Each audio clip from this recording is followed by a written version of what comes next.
Well, good morning.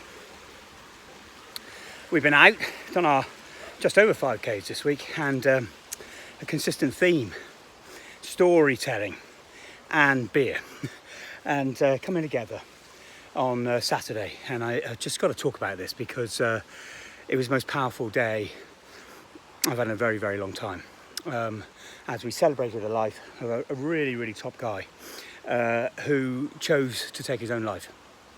And he was a copper, but more than that, he was a human being who connected with people in the most amazing way.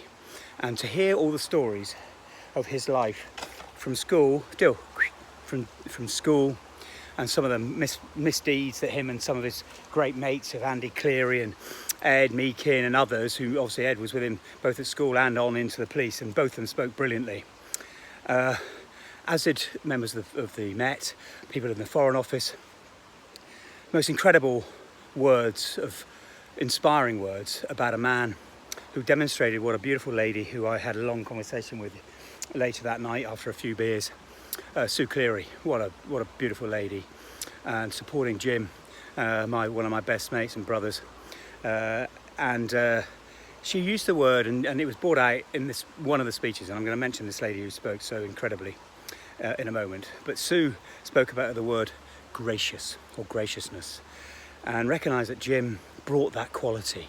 And when I looked it up, it was just amazing about being pleasant, about being nice, about being kind to other people, and weirdly more likely of a lower social status. Now, I don't think that Jim ever recognised that, and I certainly don't. What is that?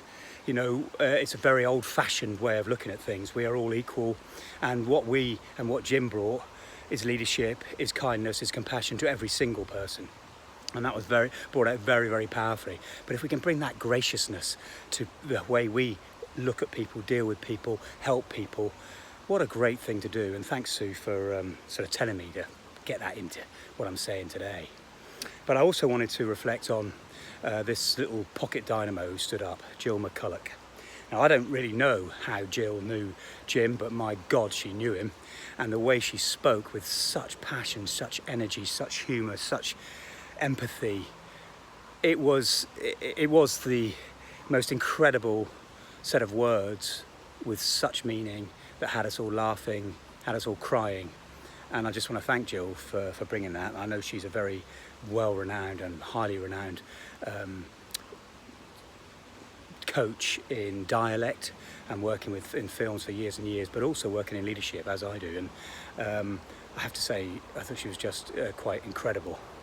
And she brought the life of Jim completely into our world. And the reaction that everyone felt. And when Jim's daughter stood up at the end, she made a very dignified plea, which is, if you're having trouble, if you're struggling, reach out, please reach out. And I have to say, this subject of suicide is something that people don't address. People are afraid of it many times to even bring it up. But right now and recently, it's hit me very closely on a personal level, with colleagues, but also on a home level with some very scary moments.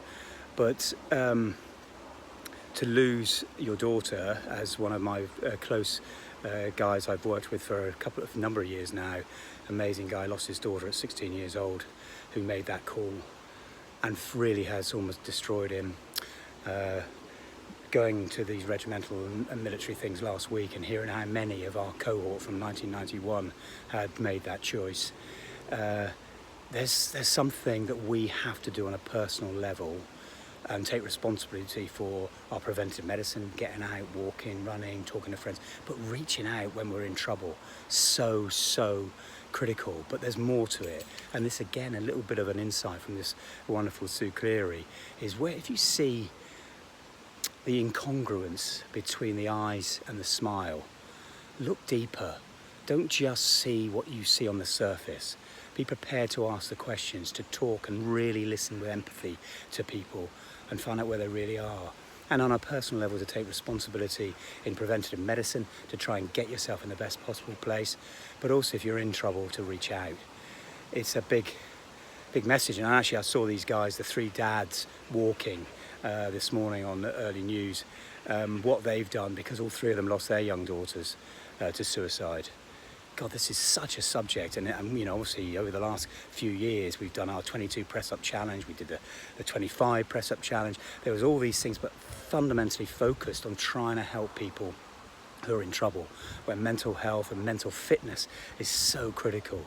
But just remember that link between the physical fitness and the emotional, spiritual, social, but mental fitness.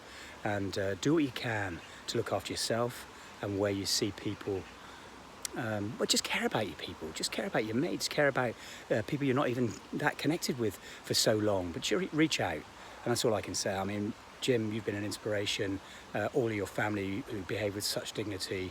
It was the most stunning way to spend your birthday, I have to say. But I couldn't think of a better way to be in the bosom of really close friends and family who care and who came together to celebrate a life. Let's make sure we don't have to do that again. Take care. Make it yours.